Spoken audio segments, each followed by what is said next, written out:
Good day and welcome to the Lifestyle League. My name is Mafokate and today I'm chilling with Larry Matlala. Tara.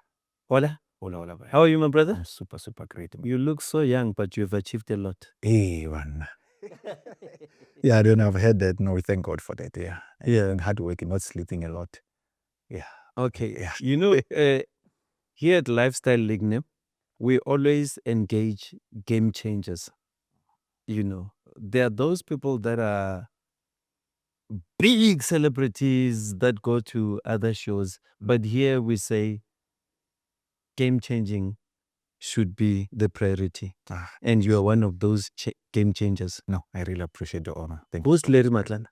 you. Little Matlala is a Limpopo boy, born and bred and raised in Pretoria, where my dad was working there. And then we grew up there with my whole family, even though the other family left again and they went back to Limpopo. But as we decided, no, we love the city more. So How do you claim Limpopo, but you are born in Pretoria? It's a very long reason. Actually, I've been very much curious about it, only to find out there's a little bit of royalty connections, and my dad didn't want. That's why you're now claiming Limpopo. Yes. Because I always get confused when somebody says they are born in the US and they say, I'm from Africa. Oh, yeah. Yeah, so how do you claim to be a Limpopo boy? You know, I would say from from the primary schools, high schools, and so on, I didn't know much about Limpopo. We only know Limpopo as Petersburg. Okay. But later when I grew up, I started meeting people. They said, but you know, when you got some real connections, I'm like, how do you guys know? I started asking my dad about it, and my dad started explaining. There was also the totem explaining who Matlalas is. I'm like, I'm very much interested. Then I went there to visit the king and actually the queen. He was a queen, yes, Mama Matlala in Christine. I went to meet, and I found there's another Matlala in Sikukune. I'm like, so I met all of them born, and they fell in love with me. And that's one of the things I actually gave birth to them. So you come from the royalty? Yes. From what I'm hearing, our lineage and the families, they're all from there. They just kept it under. But you were born and raised in Pretoria. Where in Pretoria? Soshanguve. Okay. My dad is from Soshanguve. Medical small gate in TUT. Yeah, my name is TNG, our TCE, until now is TUT. Yes, because I used to perform around those Very areas. much. Yeah. I remember. So you're from the L. Yes, Soshanguve. when you go the L, go transfer. Before that, after transfer, I'm a small gate. Very small gate. Yes. TUT. Yeah, I'm a small gate. Okay. And how was your upbringing? Very much. It's a lot of mixture, you know. You're a lot, you know. When you raise in such a community, the vibe, only you know the gangsters are our celebrities who look up to them. But you know, my father was a soldier; he was from the military, so he would discipline us. So I think that helped to keep us at home. We one hour, we come back. Papa was 6, and I wanted the boots so high, so it's really shiny. So we must be home before he gets back. So that kind of a discipline somehow it grew. And until later on when I grew up, even when I went and I left and I went to Cape Town, the whole thing that how my dad raised, and even now when I go home to visit, I ask, who's cleaning the studio? Yeah. He's still sitting in shine. So we grew up in that way. So somehow it helped us in a way. I grew up in a family where my parents got divorced, but a little bit confused because my dad took all the kids. My mom left and my dad took care of all of us. So we stayed with my dad. I think we were like 5 of my siblings. The one that come after my brother passed away. So my dad took all the kids. I'm like, why would a man take the kids and not the woman? My dad was singly stayed with us for all these years until I finished school. So that on its own, it played a very big part in my life. Okay. And then you spoke about Cape Town. Yes. How does Cape Town come into the picture? You know, where I went to... I'm just double checking. Yes. In case you end up claiming that you are closer now. Yes. I'm happy you didn't ask me any question in Xhosa because I speak the most fluent Xhosa ever. So when we registered at the college, was at Labonte in Pretoria West. So when we were registered, there were learnership that were coming out that they said they wanted, those wanted to do light current in TN in Cape Town. So we just applied in JSCOM once people have applied. I got called at the University of Stellenbosch. So that's how I landed to become a maths teacher at the University of Stellenbosch. So it's a long, somebody says, how did you come here? I came there and I showed him I'm good at this. I knew electricity and I know maths like the brain of my head. So when I did that, they said, but Larry, job offer here. You taught students at Stellenbosch? Yes, you Google and say the youngest Western Cape Education Department teacher 2008. It will appear Larry Matlala. Wow. Yes, it's still there. Stellenbosch. When I had a person. You know, highly regarded Stellenbosch. Yes. I was staying at Kayamnandi, then I left, we went to the rest. You type there, it's still there. My certificates are still there, on the pictures are still there. I was still a Pretoria born, right? This one is not from So Cape what's Town. your educational background? It's a lot of mix. I'm still even studying now. I left LLB. I was doing my submissions also with KMA attorneys. I left and I went to Limpopo TV. There's a lot. In the middle of my articles, I think I was on number 14.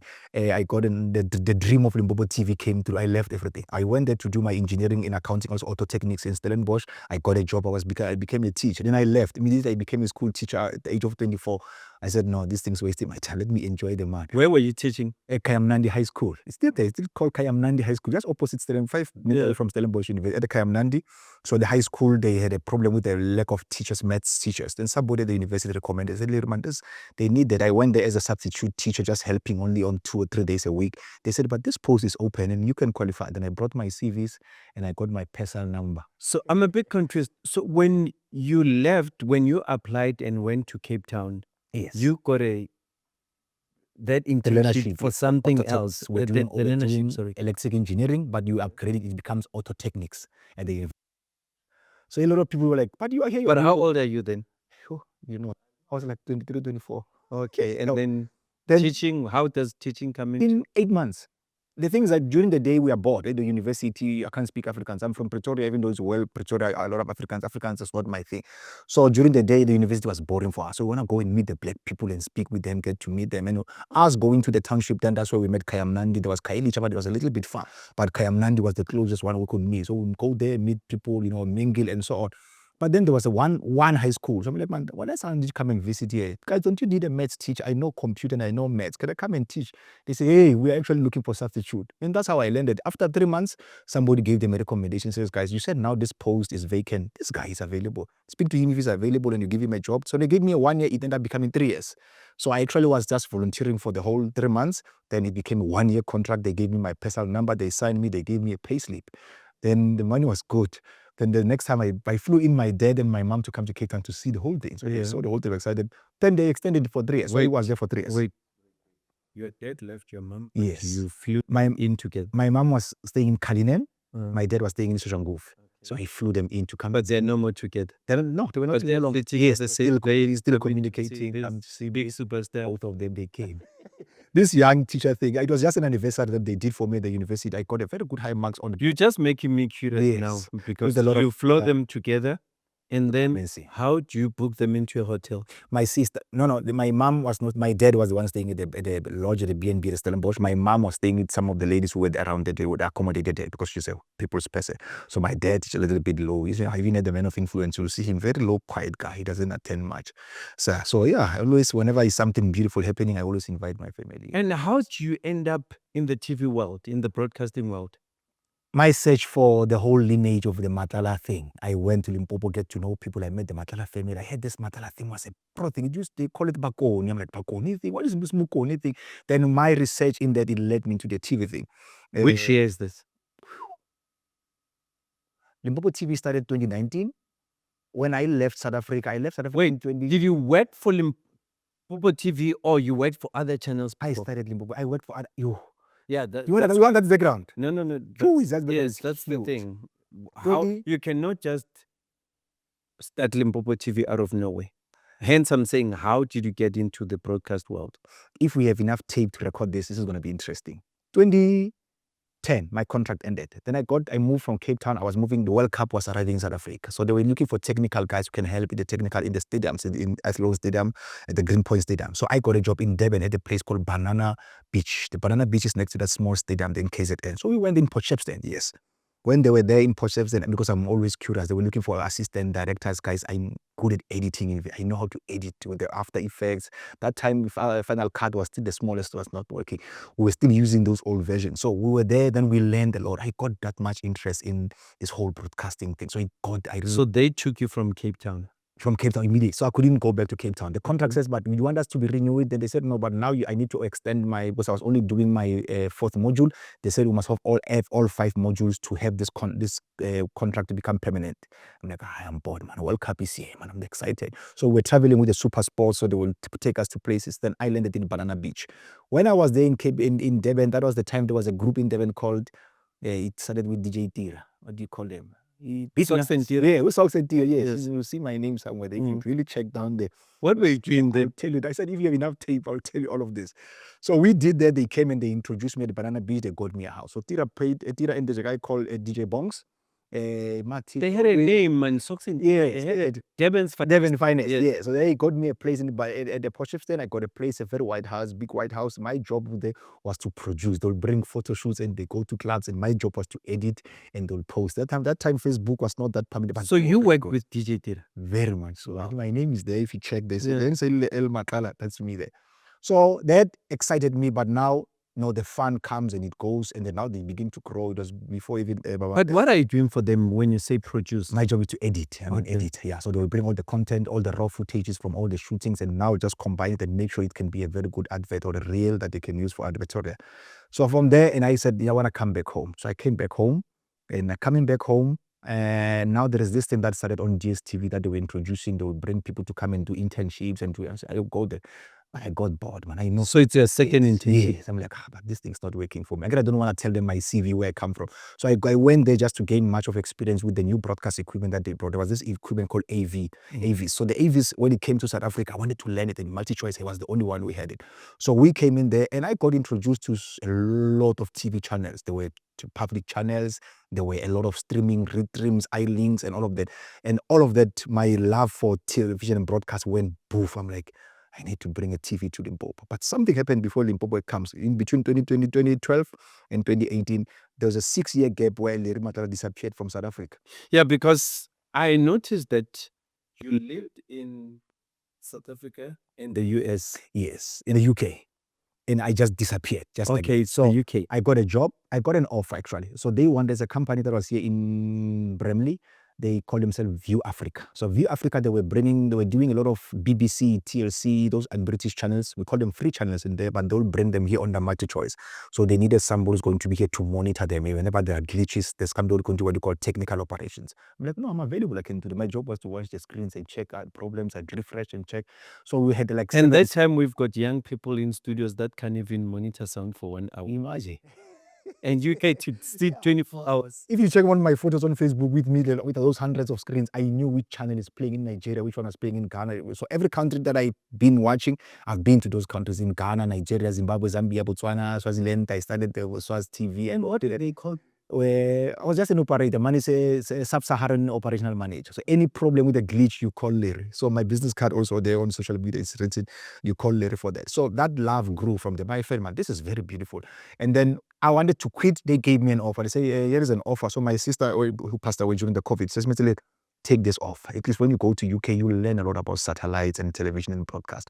So that's how I left the country. So that whole 6 years difference in that blank. Where'd you go to in the UK? We were staying in a place called Marlborough. So Marlborough were there for the first 2 years. They introduced us to satelliting, how satellite works. What's Marlborough? Where is it next to? Not far from Heathrow. Yeah, not far from Heathrow. So you're in London, like, basically. London. So from Heathrow, I think it's like 30 minutes. We'll always go get to see the place and all of that. So that whole place, we went there.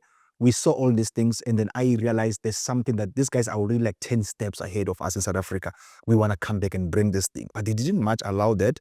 They taught us how a satellite works. How do you send the feed from here? I didn't know that internet can be generated through water. I didn't know those things. I didn't know when there's a satellite, how does it work? So we learned all of that. So with all that information, they brought us to South Africa. So when we came back to South Africa, 2018, that's how Limpopo started. They sent me to Kenya. I was in Nairobi. I was with Musi Maiman. He was still with the GA. So there were some things Musi Maiman, he was saying that they didn't like. So they chased him away at the airport. So he was with you guys there? No, he was in Kenya. I was going to Kenya to go help him with the broadcast to send the feed to South Africa, whatever he was doing there. So they chased him away at that hotel.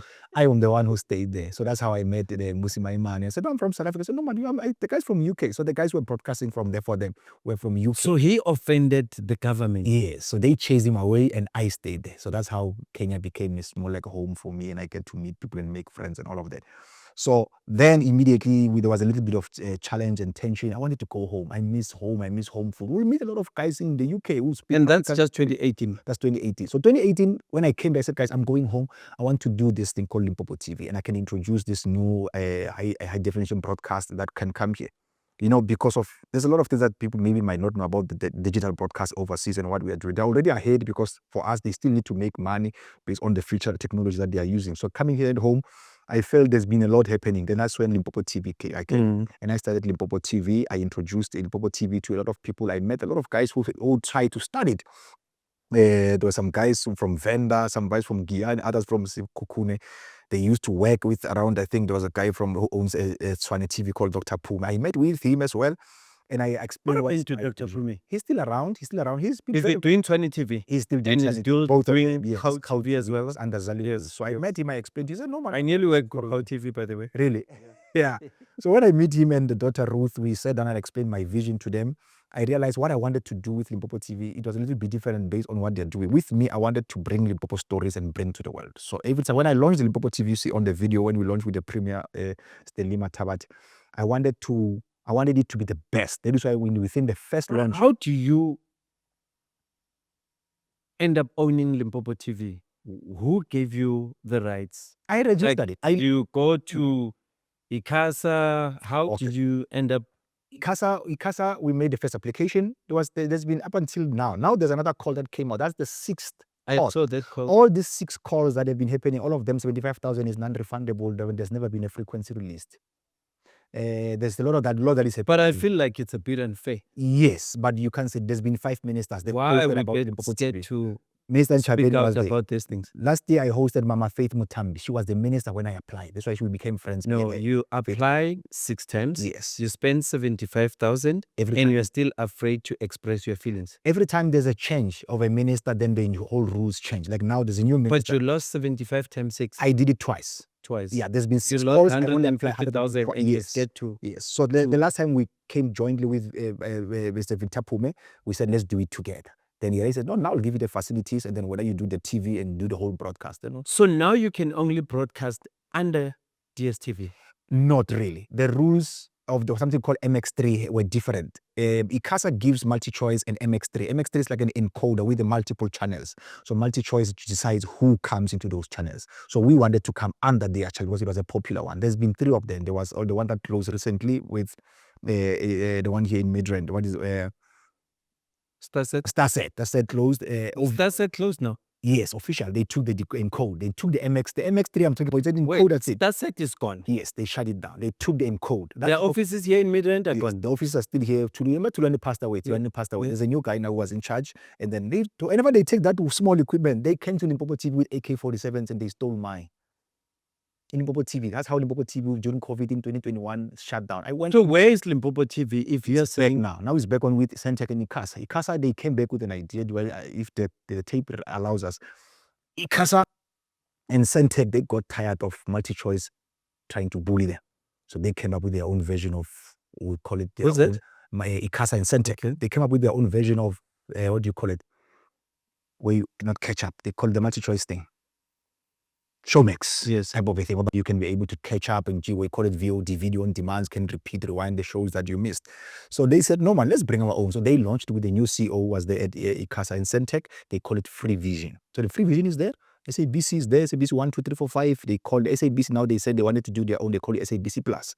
But now Centec and ICASA, all the channels that are in ICASA, including the How TV, Tswane, so wait on everybody, they launched their own thing, they call it Freezer. Limpopo TV is there. When you include the first beautiful. Oh, so it's no more under multi-choice? No, now we are under ICASA and Centec. But how do we get hold of you guys? I'll share that link with you. No, tell us. Yeah, you can go to Free. Don't make it private. You've got followers out there. No, yes. Vision.co.za. Immediately when you click, when you open, the first thing you'll see is, Limpopo colors, right? You know how Limpopo people dress. You don't even have to ask, is which one is it? Just by the look of the. But then do people pay for? There's an option for that. There's an option for people to pay for subscription. You can pay, I think, starts whatever subscription you agree with them, then you share revenue, or you can make it free. So we made Limpopo TV free for now. But there are other channels like the Bricks and also the other one from UK, Channel 7. You can get to. So you can only stream Limpopo TV. Not only, it's not exclusivity. You can do it through them because already they've got a platform with them local channels like in ICASA and Centec.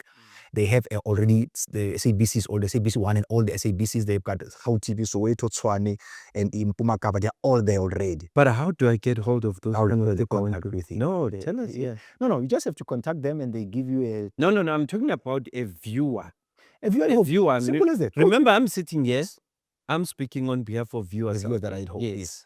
So I'm saying I need to watch Limpopo TV. I'm sitting at home. How do I get it? It's freevision.co.za, Yes. which is streaming. Then If I'm not streaming, what's the other alternative? you go to the vet. It used to be called free to air. So free to air is an FTA IS-20. IS-20 is a It's satellite. not that OV smaller thing. OV refused it. We came with the proposal. That, you remember that? Yes. That's They- the decoder thing. Yes. Yes. I have it. We use it You here have in the it. studio. So that one can't access it can access. You go there, you still find Limpopo TV. Then Limpopo channel 808 is Limpopo TV. 808. Still Limpopo TV. So I know I can see a lot of so channels there. for those who can't access the streaming, not a problem. Just go to your decoder, just scan, and there is a video of a tutorial how to scan and how to. What do they call that decoder, by the way?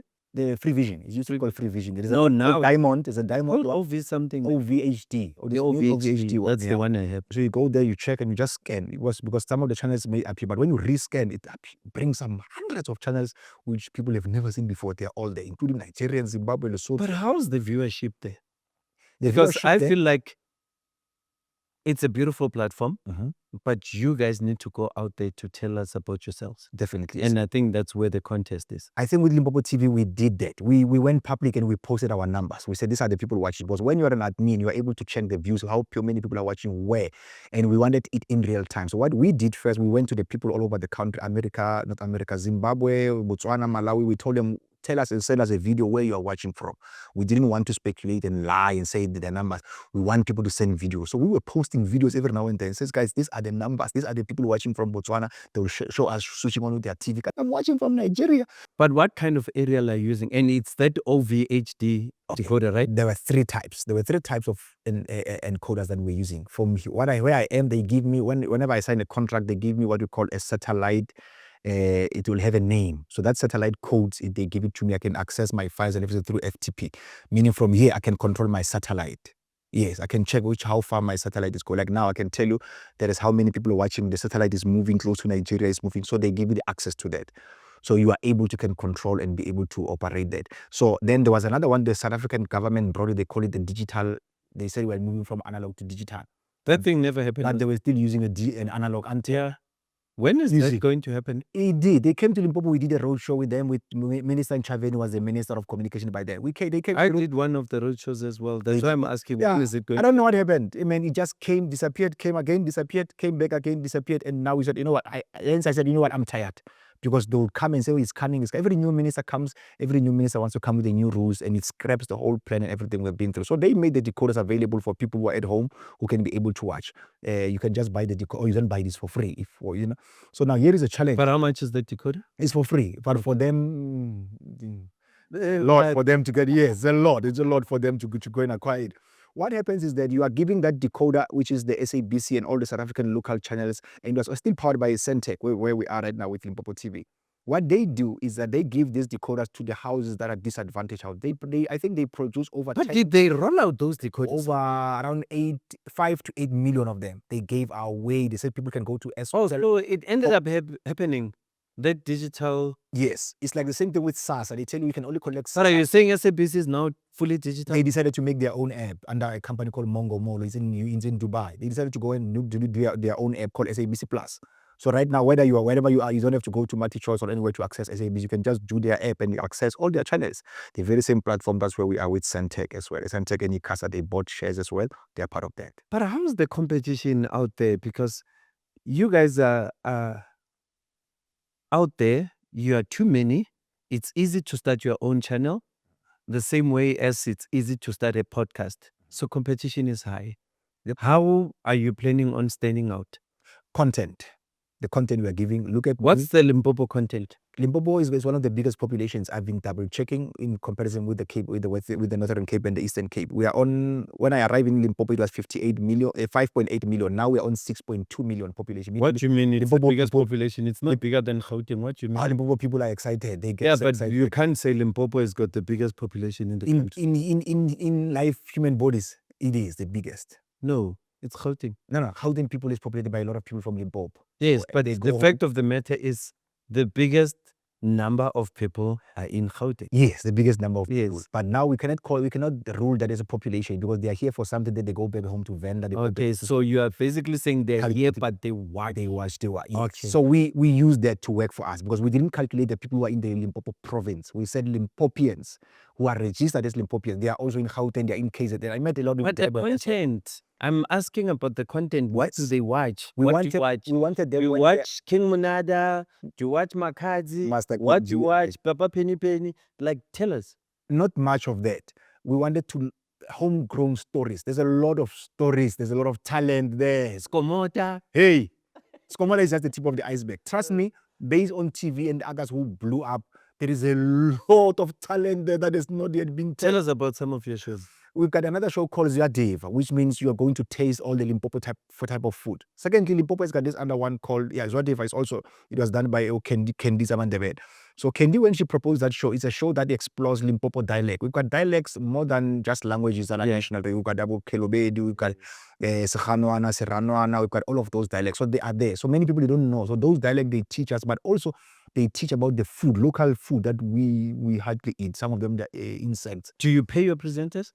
Firstly, we're not paying it because they were under learnership. So University of TUT, also with Mr. Professor Mokhoba, they said these students who are graduate, before they graduate, Mr. Matlala, would incubate them. We made a big selection. And I'm asking all these questions because Yes. I'm trying to understand how viable it is to run such a channel so that people out there see the amount of money you invest in this kind of things and how much you can assist people in telling Limpopo stories. Definitely.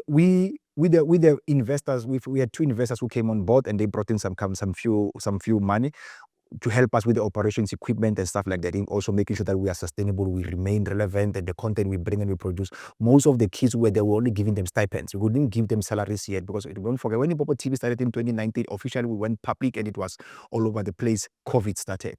So we didn't know how to maneuver. Even my business plan for 100 years of 5 years had never had COVID inside. So I didn't know what to do. Like literally, I didn't know what to do. So I thought the government was going to come on board and help Mr. Matlala. This is beautiful because they came. We made the whole celebration was done at the Premier's house. We ate Namayanku. We were sitting down. They celebrated me. We took photos. But when it's time for them to reinvest, was my joy. My plan was that, guys, we've got 5 districts under one province, meaning it's one province with 5 districts with 25 municipalities with 125 locals and kings. But don't you think sometimes what might have compromised you might have been you celebrated at the Premier's house? Now, if he has to help you, they're going to say, hey, but those ones were showing meat. Actually, together." yes. Thank you for asking that question. Nobody else ever asked that question. It's a yes, that's actually compromised. For me, I went to him because he was the first citizen of the province. I didn't go to him because of other reasons because that I had later the on. third But thing about this kind of situations, we struggle to draw the line, and more especially when you were raised with Ubuntu. Mhm. You know, you don't know how to behave when you see these people. Yeah. You take a picture, one day you get a deal, they say, but these people have always done this. Yes, I got that later on when I told him, guys, Limpopo TV, we are really struggling financially to really keep up and to keep the lights on. They said, no, but why did you take the photo with him? Why he's not helping you? Because I'm like, but I thought he's the premier. He's him. He's a human being. He said, no, it's bigger than that. I didn't know the politics and much, and I thank God I didn't know. Now I know, and I'm angry why I know. I wish I didn't know. You can't just shake that man's hand. If people see you shaking his hand, they're like, hey, Matlala, you're well connected. We need to talk. I didn't know those things. Now I just wanted to do TV. I find it sick. I just wanted to do TV, beautiful TV. I wanted to make sure that the government recognizes and all the departments they came through. Abu Mukoni, including now the current premier, Popish was there 2 or 3 times. They came with the local mayors before John Mbe became the mayor of Polokwane. They all came to Limpopo. And all of them do interviews on your platform. All of them. I've got hundreds of videos. All of them. They even endorsed it, went on TV, and there's still have videos playing now on Limpopo TV now of them endorsing it long. So how do you make money? Maybe I was too focused on making the best TV and didn't know how to make money out of it. So you're not making money. We were not generating a lot. We were not generating to live by tomorrow, to be able to pay some of the things for next month, pay the lights, pay the stipends of the kids. But to going forward, hence I made a call once. I made a very long hour video. I explained, guys, we're looking for this. We need help. If you think we can make this, if we make it available for you on video on demand, we're going to make money. But now because we this Limpopo, we want to make it free and available. And when we make it free, somebody must pay the cost of it being free. And you find that makes, and somehow it disables you, and there's a lot of politics involved. I didn't know much, and let me be honest with that. I didn't know much that a media like television, like Limpopo TV, can be used as a weapon for political fights. I got the Malema Julius came to our studios and he started showing it. He took a video with the whole team. When EFF was still in charge, he came and he took photos. So people say, oh, now you are moving with Malem. I didn't know moving away, moving with him, being in the office, people automatically they think, no, he's the one funding. I went and I took photos in the house of the premier with him. We took like 500 photos with him. I think 3 type of consecutive interviews together with him. So people, when they see you with him, it's like, oh, you are with him. So there was a lot of political involved, and I didn't want that. And you get compromised. I wanted to do the best TV ever, but unfortunately, that TV can be used as a big weapon. I didn't know that. Number two, TV is supposed to generate money, so I didn't know. Or have you ever followed the story of Fox versus CNN? Yes, very much. Now you're starting to So understand. later, I realized, wow, that's real. So later when I discovered, oh God, I should have done that. But I thought, you know what, whatever happened, man. I was very much in pain. I nearly went into depression when all the money left. All my investors, they wanted to pull out. They pulled out their money as it is. There was nothing. Nobody wanted to put an investment. Limpopo TV was left for, guys, this thing is not working. But they didn't know that COVID is here. And because they see me sitting down with big names and big politicians and guests are coming, they assumed we are making money. Now the money is not happening. So we decided we're going to shut it down. 2021, we shut down Limpopo TV. So it's been off for like 2 years. In that whole 2 years, I disappeared because I had a mild depression. So it's gone now. No. For that 3 years, 2021, 2022, 2023, Limpopo TV shut down complete. We went off. I went and I relocated to Cape Town. And I started. But now it's back. Now I came there. Last year I came back and said, I'm bringing it back. So I spoke to Ikasa again when I said, guys, but you guys, you've been waiting for licenses. We're not doing it. He said, Mr. Hey, you can wait for the license, but now we are going to digital. But who's funding you now? Now I'm doing it myself. With the projects that I'm doing, where we're getting to be it's now sustainable because it's no longer costing more than 100,000. Now it's 80, 70. We can at least compromise and then not buy expensive watch and not buy expensive shoes and use the money to be able to fund the TV. But now the TV is back. It's been here for like, I think 6 months now. It's been on air. We have announced it officially. People have seen it, but there's another official one that's come. So we've been also working with a couple of looking for partners who can come and do leadership for this student. But these students, they love TV and radio. We've got the facility, we've got the television, we've got everything, we've got the mileage, but we needed somebody to come and train these kids, and now we'll give them the practicals. We've got the equipment, we've got the studios, and we've got everything. We wanted that help. So that's where we are right now. We're just saying, okay, let's run the TV now. So that whenever somebody comes on board, they know these kids are here, they're available, they're ready. You train them, you equip them. When you're ready, bring them to Leru. Leru will put them in the right offices. Very interesting story about your TV life and what you've been through. And it's very unfortunate that some of these things we get compromised along the way. So you are off air for 3 years. Yeah. What do you do? Because I've noticed with you, you are one of those people like me, you easily get bored. Yeah. You want a new challenge all the time. Actually, I did get bored. Hence, I left Gauteng and I left Limpopo for 2.5 years. I went to Cape Town. I went and met a guy by the name of Mike. He's the CEO of Cape Town TV. I looked for a job. I told him I'm bored. I need a job. So I decided not to tell him my history, who am I, and all that. I'm like, when I'm here in Cape Town, I'm bored. Can you do a job for me? What can you do? No, I can do a lot. Just tell me where you need help and I can put my hands on. So you worked for him? For a week. I think there's a lady who's the station manager. Her name is Karen. She went and she did her research and she printed. She says, do you know this guy?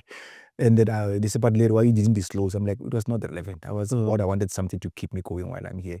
So then how do you get into I didn't go back to doing awards? I decided to do something else. Then we partnered with the Cape Town TV because I did this. They saw the research. So you started the awards with Cape Town TV. Yes, that's why their logo is the first big logo that was there. So the Cape Town Music Awards, actually it was Cape Town Fashion and Music Awards. So we made a few proposals to a couple of stakeholders to come on board, including the city. The very same Mayor Harris was built. It just became a new mayor, and Mayor George Harris in the city of Cape Town. We did them they gave us the escape. When we did all of that, they were excited. They came on board. The support was very beautiful. If you see on the videos and the pictures we posted, it was beautiful. The whole building was packed. But they didn't reciprocate it the way I had envisioned it. The city came on board, Cape Town TV came and they broadcasted and they did very beautifully. So including the SAA, they were part of it. So all of that whole thing, I love adrenaline things, man. Push me to something that will make me not to sleep. That one I would do it even sleeping. It was not that kick. So but the awards, how did they go? They went very excited, successfully so. So we get to see that when you do this type of thing in Cape Town, there's a lot of fashion people in Cape Town. We introduce them to the market, and we also brought a lot of people who are singing different types. A lot of genders in Cape Town. That I was going to say that there's I met guys from Dreamers, Kap. I met the Katzes. They said they call it Kap Setal. I didn't even know about that. There's a rich musical heritage there. I met things that I didn't know they existed. And those guys, they don't have such platform. And they've got Cape Town TV, channel 262. But the channel and the community, that relationship between was not that much strong. People love to see things that are happening in Gauteng. They watch a lot of Soweto TV, apparently. So I tried to introduce Cape Town TV to them. We went to the Kailicha. We went with Pastor Matlala. Pastor Matlala is my homeboy, with Bishop Sik, all those guys with big buildings and big numbers. I went to them to introduce this thing. They gave me their platform. We were there on stage. We introduced. People came through. And then the first one was a success. But I felt, I wanted to hit very hard. People, I wanted them to see. So somehow I felt, I'm missing home, and I miss Limpopo TV. Because I will be here and I will still use in my terminology and in my conversations, I will still use, hey man, in Limpopo I used to do, in Limpopo I was planning to do. So in Limpopo we did the Limpopo Community Awards, which are also happening this year. Again, the Limpopo Community is the biggest one. We've got people like Bishop Likhonyane attending such events. We've got also now the Kings and all of them. Who's doing Limpopo Community Awards? I'm the owner of Limpopo Community Awards. So you started in Cape Town doing the Cape Town Music and Fashion Awards? But Limpopo TV and Limpopo Community Awards, they started together. Okay, it all happened together. It happened in 2020, in the middle of the crisis of COVID. We did the first installment of the Limpopo Community Awards, and it was a very success. And then during the COVID, when they were changing the level, so it affected a lot of. How do you survive doing awards? How do you make money? Where do you get the money? I think you're the first person to ask me. Then I'm going to be very honest with you. I'm making money through partners. Partners, they come and they buy. We sell big tables, we sell big partnerships, and we give them whatever we give them in return. We use that money to run the awards. The awards didn't make money much. If you don't have sponsors, awards are going to be a big of a flop. But then how do you convince? Some Bishop have it. I don't know. I just love the Bishop. Yeah, but how do you convince Bishop to come to your awards? I'm good at selling my story. Yeah, I'm coming anyways. Yeah. I'm good at selling my story, especially because I also add a lot of spice of passion in. Do you also go to the same church? No, I went there twice during the COVID when we went to. There was but he still came to your event. He came, yes, to the Limpopo community. He's still coming again on the one that is happening now in the end of April. He's coming again, the Bishop. He loves it. I don't know. Maybe he still loves me. I went to Cape. I went to Eastern Cape. I went to KZN, King Mrs. Have you ever sat next to that man? I don't know who are. No, I had an opportunity to sit next to the Bishop. I ran away. I literally just ran away. Both of them, both the Wakamole, the stuff. Yes. And even this time. No, we performed for him and they tried to put us in the same row and a sweep. No, this time around, I think when you just come to Limpopo, you'll meet them in person. Definitely, yes. Definitely. Wow. Yeah, the protocol used to be very strict, but now whenever they know and understand who you are and what you're doing, they open ways and it becomes easier. So how many award ceremonies are you doing? It's Limpopo Community Awards? Yes. And then now we're doing the Women of Influence. We did Naledi Women of Influence. You remember we're honoring Dr. Naledi Pando. Where were you doing them? At the Pretoria, a new hotel. Okay. Yeah, we used a new hotel. It was a bigger one. And at that time, that Women Month, many of the places were booked. So that the bigger one we got. Because when I spoke to Mama Naledi Pando, I said, I want to celebrate you privately. It was supposed to be a surprise. So I spoke with Mama Nkosazana Dlamini Zuma and Mama, the wife of the president, Mama Tsepa. I said, so you just pick up the phone and say, today I feel like calling Mama Nkosazana Dlamini. Yeah, as I said, maybe they love me, or maybe there's a charisma that God has put in me. Whenever I go, people get to open up their hearts easier like that. I'm genuine. I don't know. And then who was featured in those awards? Like notable people. We've got Mom Kiza, they came. I want Mom Koma, they came. We've got about the Minister Faith Mutambi came. The Minister of Small Business also came. Now we've got also the Mayor of Tshwane, and Mayor Nosif used to be a deputy when she invited her. We've got Mama Katie Pogain was also there. And we had like over 250 women, notably. But this year in August, I'm going bigger this year. And then who finds you? Noah. You just do this thing. I got a friend of mine called Mr. Temple. But what if they get there and then there's no food?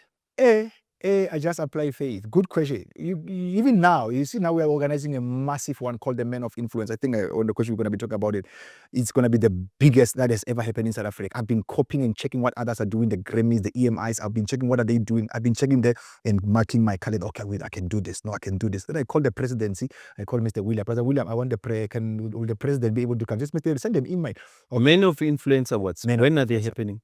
21st of March, 2025. I mean, this is just around the corner and we're already saying they're going to be big. How's that possible? The venue that I chose is huge. Already the number of the guests that are coming automatically tells you this is going to be very big. It's an inaugural one, is a first of its kind. I did the women one, was a great success. Then I felt we need to be celebrating men. Our men in South Africa, like I said, even when I came into that, I saw your name in one of the nominees. So I'm nominated there? Yes, from the list that I saw. So I saw that and I realized Our South African men, the only time you'll hear about them is whenever there's a scandal, there's a killing, there's anything, there's GBV violence. But hardly do we ever celebrate the good work that they're doing. But man, 3 weeks ago, we had one of the South Africans, he was running the Grammy Awards. It's a South African wearing a black suit. He said, welcome to America. I'm like, but he's not from America. Such guys who are doing that, they look at the beautiful work that they're doing, but hardly do we ever bring them home and say, guys, you are really lifting our flag very high. Thank you for that.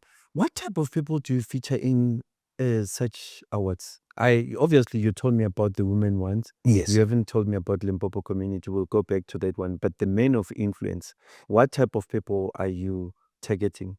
People, they know you as Arthur Mafokate, but they don't know how many people you have produced, how many people you have elevated, how many people you gave them the airtime. Some of them you gave them your studio, some of them you even gave them your car in your house. People, they don't know that story. Those are the guys we want to be able to publish and tell them their stories. Their stories are never told because they are clouded by this blowing up of TikTok and like useless things that are happening.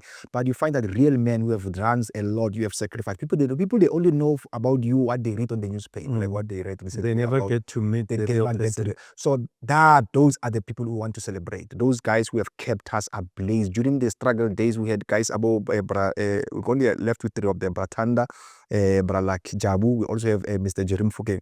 Those are the 3 remaining Mzinwe Insizwa legends. Those guys have been around keeping us entertained during the struggle days in all the seasons. They kept us, watched our TVs because but hardly do we ever hear that. Last time I saw Babu Tanda, we call him Chow, holding a Capitec card and say, I'm looking for donations. Is that what we want to do about our legend? So the new generation, about 2000, they said, who's that? Asking for money with a Capitec account. To realize they don't know who this guy is, but we know. So I felt some of their stories needs to be told. What these guys have done, I believe, let me be the one to start this journey. Even if I don't end it, somebody will take over from me and run with it. But let's tell their stories. Americans, they've got something. If you are from the military, you are a veteran, man, they can close the restaurant for you. They can even stop the whole traffic just for a veteran to jump the crossroad. They do everything for that. They always have a saying that says, thank you for your service. For the great work you have done for their country, they never forget. But South Africa, we forget. South Africa, we forget. We forget a lot. There's a lot of men who have done amazing things in the country, who have done a lot of sacrifice. Whenever there's a scandal, we saw them, then we write them off. But look at the great work and the margins and how they've done a lot in doing this thing. We hardly look at the... Talking about honoring people and South Africa not doing enough touches me because I've noticed in other countries, like you just said, I mean, sometimes you go like the UK, they would even call you, say, David Beckham, just for those beautiful free kicks. You know, they would honor a person like Messi in other countries.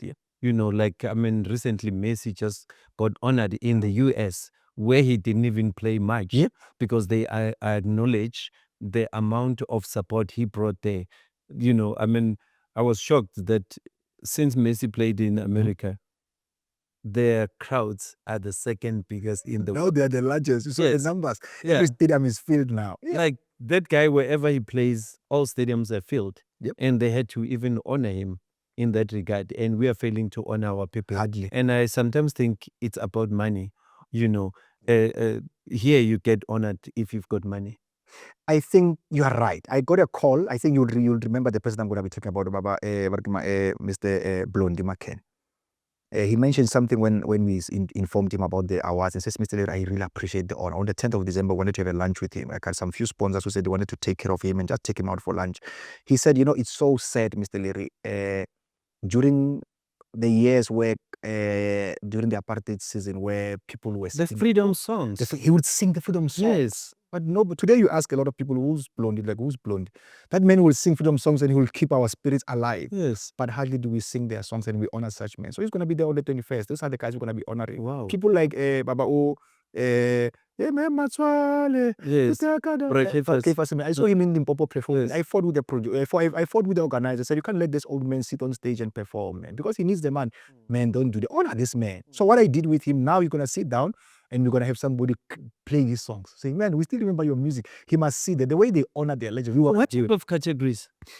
There's a lot of them. We've got the legends, living legends who are still there. We also have people living with disability. Some of them, they passed away along the way. The soccer stars were there. We know Brother Jomo Son. Jomo Son, he used to be a player before he owned the club. Those were the guys who will entertain you. During the derby days, people didn't know much about that. So those are the guys we want to really celebrate. So the categories mostly this year will be focused on honoring the great work that you have done in the society. But we want to do, the reason we partnered with the national broadcaster, the SABC, is because we want to be able to tell the whole world about your stories. So with the time frame we had, sometimes you're asking money and funding there and they delay. So without a lot of money coming in through, you are not able to do what actually you wanted to do. So you end up doing a hybrid of what you want to do. We really, because we had a plan of bringing them. I'm happy with the invitation I got also from Eva that we wanted to bring these legends here, let them be on screen, invite them. So I've already contacted all of them. When I told them about this, they're like, Mr. Larry, thank you for honoring us. Thank you for remembering us. Yeah, you promised us those legends. Oh yes, I hope they're excited. So I thought next week we'll be start coming there. Yes, they are excited about it. I met with the man last week. The man who showed me his ball pen, a black pen, and the suit, a gray suit he was wearing. He says, "This is the suit I was wearing. This is the ball pen I was using when we were writing the Constitution of the country." His name is Dr. Matthew Paul. I'm like, what? He says, yeah, when we wrote the South African Constitution after the Condesa thing, this is the suit I was wearing. This is the pen I was. I'm like, yeah. So I might see the pen. Such great. Oh yes, he's coming. I was with him last week. He's coming. Wow. Oh, it's going to be very beautiful. Those are the men who want to be. It's funny that you mentioning such things. I won an award. It was called a Soweto Award. And I got that award. Guess who gave me that award on stage? Who was the presenter? President Cyril Ramaphosa. Wow. He's the one who called my name on stage. Wow. And he even made a joke about me. Okay. And I got honored the same night that de Klerk was honored. Oh, Late okay. President de Klerk. I got honored on the same night. Yep. I had to go on stage, get my award from President Cyril Ramaphosa. I'm sure even my children don't even know about those ideas. And those are the kind of stories we need to tell about what we have achieved as human beings in this country. We invited him specifically for that. We didn't want when we spoke with him, we told him what we want him to do. We want him to recognize that our man, out of 365 days, just give us men one day. So in this day, we're going to use it to honor men and celebrate their good work. And the whole idea was that we don't want women attending. We wanted men to attend, that we can have meet and talk. There are certain topics we want to engage amongst ourselves and talk about that and share business cards. And then be able to talk about the things that we are aware of and we relate, but also be able to celebrate men. Because when the president, we want him, we are trying to push him through a petition to can declare this day at one senior year. At least we have a day that we celebrate men. We don't have a men's day. But you're out of order. How do you, hey, this man, you honor men and you turn it into a men's conference? Yeah, we are intending to do that. But that's actually unique, but it just sounds strange. There's been a lot of attempts. And then our challenge is that I start something. Are you saying we're not going to have waitresses in How the venue? are you gonna have? It's going to be waiters. We wanted to have waiters only, not waitresses. Only for that day. And unfortunately, the SABC will be broadcasting live, but we wanted the cameras to be off. We'll record, we'll play after they edit, the guys after they edit. And then we do our own thing. Enjoy the meat, because I bring a lot of meat. The son of the president, he promised me a cow. So I want every man to eat meat. We've got unlimited alcohol that will be available for men. So I want men on that day to tell their wives I'll be coming home. I also have a partner that will be sponsoring us with free transport for everybody. So even if you go home at 1 o'clock, don't worry, they'll drop you at the gate or on the door. So I want men to come there, relax and enjoy the day. Even the venue we chose, the way it has the VIP area, it also has the lounge at the back. So there will be everything you need, so that if you go home late, your woman knows, I say wherever is taking care of them until they come. The car will drop you at the gate. They'll probably say it's safe because there won't be other women there. So that's how. So some of the women, they want to come and celebrate their men with us. They said, no, we want to come and be able to celebrate with our men. So let's open it for them. And so there will be couples coming. So we're not going the red carpet. But no. Whoa. You said it's men only. That was but there's certain. We decided to open it for all of them. It kept changing. When I spoke to Deputy Minister Bantu Olomisa, there's a very program that is going to be doing as well for us, Minister Bantu, Deputy Minister Bantu Olomisa, which is a little bit sad and unique. We've got 14 men who just arrived last week from DRC that died. Now they're home. And hey, man, it's a little bit touching, that story, man. Now these guys are here at home. You have to bury it. And they're all men. And their names, after 3 weeks, McG will do something popular. His podcast will be famous than the names of those guys. Not in my watch. On that day, The minister, we agreed we're going to display the names of those guys and their pictures. Their family members are all going to attend. We want to celebrate, and we take a moment of silence to say we celebrate these heroes. They've done it bravely. They left here after they made an oath to go and serve the country, even if they served under the UN or whatever they were serving, but they left to go and serve their country. We need to honor and remember their names. There's a lot of guys that we don't know. I was talking, Dr. Matthew Posa was telling me some scary things about the names of the people I didn't even know they existed. So no, there are some guys we kept quiet about them. We can't even talk about it. Some of them, they died. There's a lot that happened even during those days. So some of those struggle heroes and the guys that happened recently, we want to celebrate their names. So really, the men who are doing amazing work, we want to make sure their name appears on that big screen. So the venue we took, they give us I think it's 100 times bigger than this screen.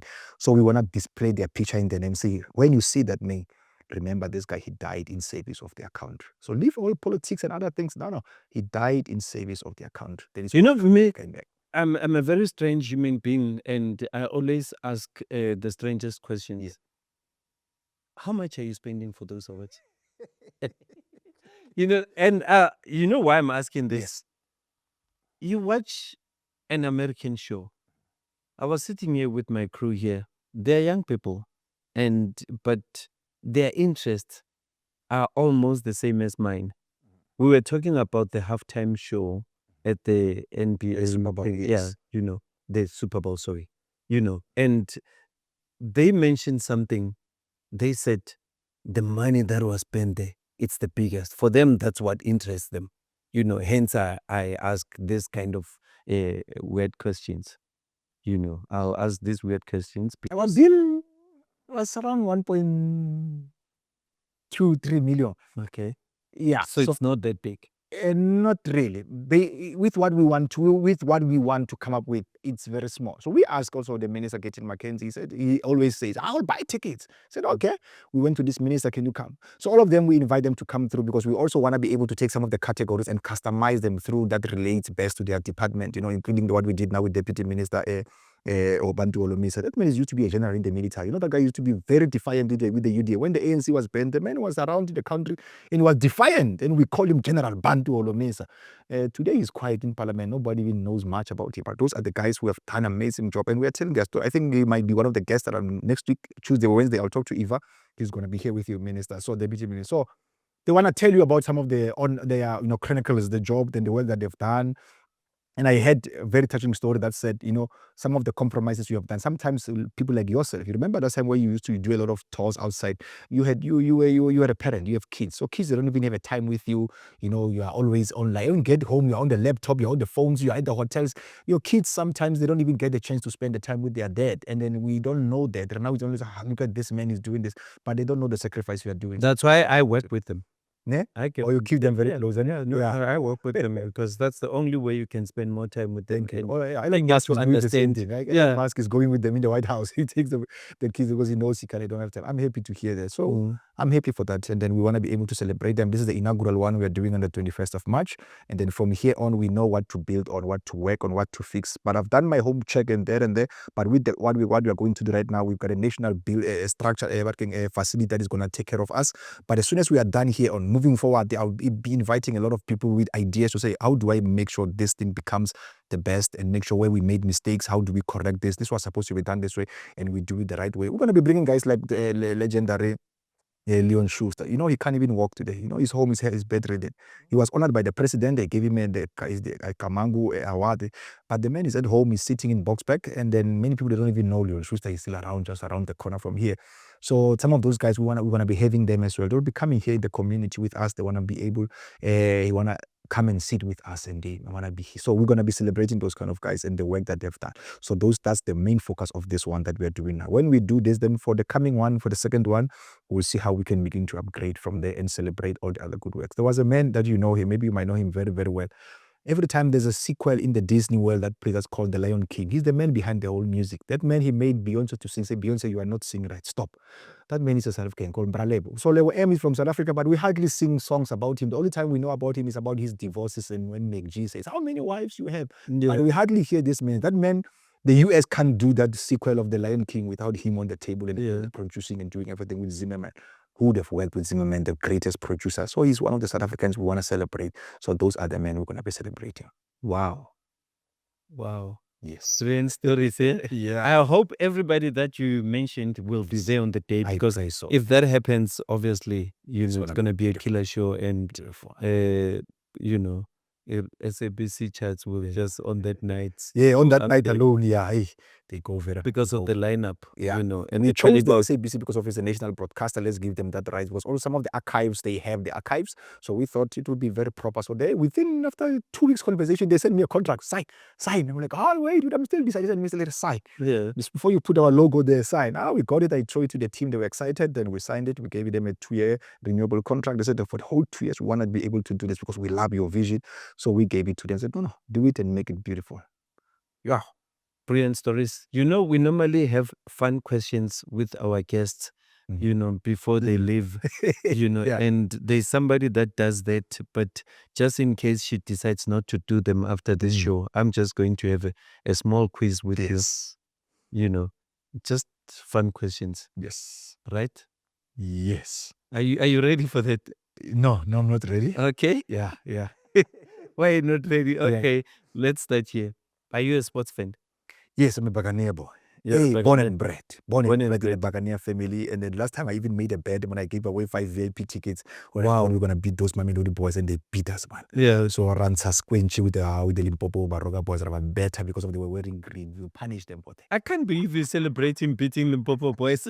No. I think they should have brought Sikukune FC, brought Baroka, brought even Lidodadu, brought everyone under one roof and beat them just to punish them for what Mamelodi Sundowns did to us. I'm glad that you love football and you sound like you too into football. No, I love it so much. Doctor versus Zwane? Doctor. Why doctor?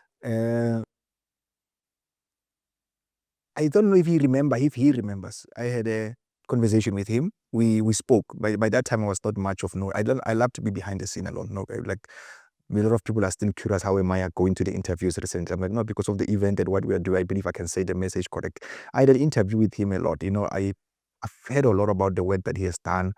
And then he got some deals, and on those deals, I had a hand in it. But this is the man who don't put these influencers to come and. So is that why you support Dr. Yeah, I felt he did a good job. Zwane, I need the goals. When you compare the goals, Doctor had the finesse. Doctor's shoes? Shoes was amazing. My dad still has the picture. He still has the picture. I'll check in this. He still has the picture with him. Yeah, the recent game that was happening in here in February, I wanted to take my dad as a surprise for him because I had some VIP tickets. So I gave them away online on Facebook. I wanted to take my dad as well. So shoes will take in this one. My dad loved him so much. The most difficult one. Mm-hmm. Shoes, Ace and Soling. Hey. How old are you? You don't even know anything about Ace. What? I know about Ace. I know about Ace and Soling very well. So Ace versus shoes? Yeah, somehow. Yeah, Matsami Sana. So but Ace and Soling was amazing. We played very good soccer. And then also with all those guys, whenever even if they put them on second half, they're gonna score. So I'm in between with this. Okay. I'm in between. Ace versus Jomo. Jomo was our Pele. Jomo was our Pele. Jomo will make the stadium shake. Yeah. So people like Jomo in the days when he would play, he made people enjoy the. And don't forget, it was during the struggle days. So people will even forget about apartheid and Africans. Don't watch Jomo. So Jomo, he brought that fun and excitement. They don't know much. I don't know, maybe it's because they don't play much of his clip to the new generation. They're like, come on, Mfano. Yeah. So Jomo had that. Whenever he came, and it was just beautiful and exciting. So you are a soccer lover. I'm a Buccaneer. Anything that has to do with the Buccaneer involved, some including the beating of Kaizer Chiefs, I'm always away. Yeah.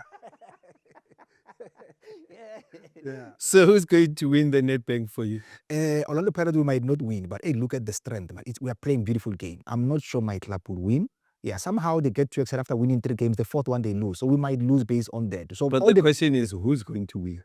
Hey, it's a difficult one. I'm suspecting somehow the Mamelodi boys might take it this time. Yeah, and I have to say it and be honest. By the look of things, as with us, the Pirates, I don't know what coach does at the last minute. He takes out the best and he puts whoever was in the bench. Maybe he wants everybody to have a fair game in chance.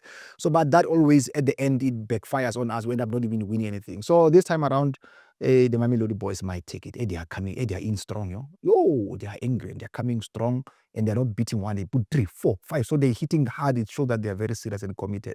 So they might take it. There are more questions I want to ask, but Yes. unfortunately we're running late. Yes. And that was Larry Matlala, the man with many talents. Thank you, Brother, I really appreciate the opportunity. Thank you, brother. Thank you so much.